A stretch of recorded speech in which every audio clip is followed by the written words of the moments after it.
साथ कंधे से कंधा मिला के खड़े हमारे तमाम पत्रकार, छायाकार, यूट्यूबर साथियों, आप सभी को हमारी तरफ से राम राम जी।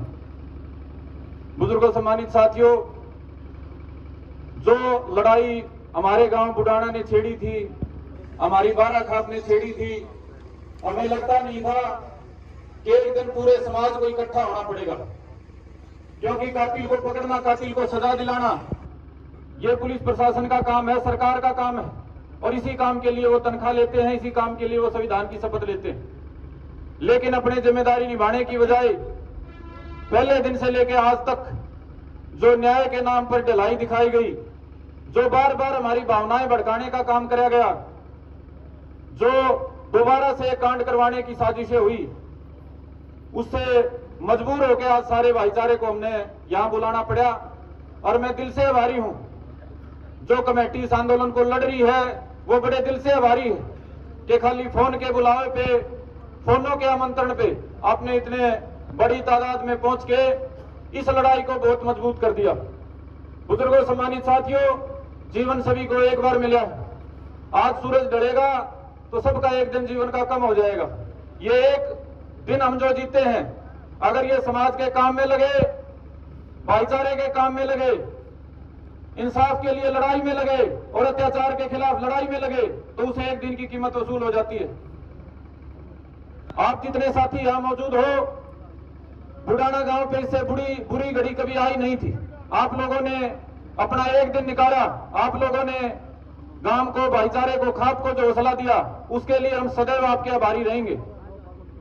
और रही संघर्ष की बात, तो आप वो लड़ाकी कौम हो जो धरती का सीना चीरने से लेके, देश की सीमा पे खड़ी होने से लेके, छोटे बड़े जब भी संघर्ष की नौबत आती है, गरीब, कमजोर, लाचार के लिए लड़ने की बात आती है, आप हरियाणा की वो कौम हो, आप पूरे हरियाणा के वो लड़ाके योद्धा हो जो हर लड़ाई में अगवानी होके समाज का नेतृत्व करते हो। तो आप लोगों ने जो संघर्ष की मिसालें कायम की हैं, आज उसी को आगे बढ़ाने के लिए आप लोग यहां पहुंचे, आप सभी का बहुत बहुत आभार।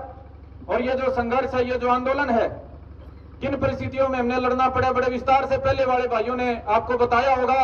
मैं वो चर्चा दोबारा नहीं छेड़ूंगा, क्योंकि कमेटी एसपी से भी मिलकर आई है, आपस में भी चर्चा होली, फैसला सुनाने की घड़ी है। लेकिन एक बात मैं जरूर कहना चाहूंगा कि भाई हमारा मन नहीं कर रहा था लड़ने का। हत्या जैसे अपराध में हमारी इच्छा नहीं थी कि प्रशासन के सामने खड़े हों, सरकार के सामने खड़े हों, क्योंकि समाज के पास लड़ने के बहुत मुद्दे हैं। किसान के रूप में, मजदूर के रूप में, नौजवान के रूप में, बेरोजगार के रूप में हम नहीं चाहते थे हम ये लड़ाई लड़ें हत्या के लिए, इंसाफ की। लेकिन मजबूरी में जब चारों ओर से घेर लिया गया, 40 दिन हो गए थे हत्या को, तब तक भी हत्यारे को नहीं पकड़ा गया, तो मजबूर हो गए थे लड़ने के लिए। जो पूरे गांव का तमाशा यहाँ तालाब पे निकाला गया, एक हत्यारोपी जो पूरे गांव का माहौल बना रहा था, पूरे भाईचारे का माहौल बना रहा था, उसको सरेआम यहाँ नुमाइश करी गई, तो मजबूर हो गए भाई हम लड़ने के लिए। तो हमारे गांव में हत्याएं होने के बाद भी यहाँ कोई बड़ा अधिकारी हमारे काकी ताई माया का दुख और डर मिटाने के लिए नहीं पहुंचा, तो मजबूर हो गए भाई हम लड़ने के लिए। यहाँ कोई मिलना नहीं था कि कुछ हासिल होना हो, कोई नंबर बनने हो, यहाँ सिर्फ एक ही था कि न्याय के खिलाफ लड़ाई में हम खड़े होंगे, चाहे परिणाम कुछ भी हो, नुकसान कोई भी उठाना पड़े। और जितने सिर यहाँ मुझे दिखाई दे रहे हैं, अब मुझे ही नहीं, मेरे गांव को नहीं, पूरी बाराखाप को विश्वास हो गया है कि आपके ताकत के दम पे जो संघर्ष इन 2 हत्याकांडों को न्याय तक पहुंचाने का हमने छेड़ा था, हम उसको जरूर फतेह करेंगे। अब मैं अपनी बात को लंबी ना करते हुए, हमारी कमेटी आई है, मास्टर जी बात को आगे बढ़ाएंगे।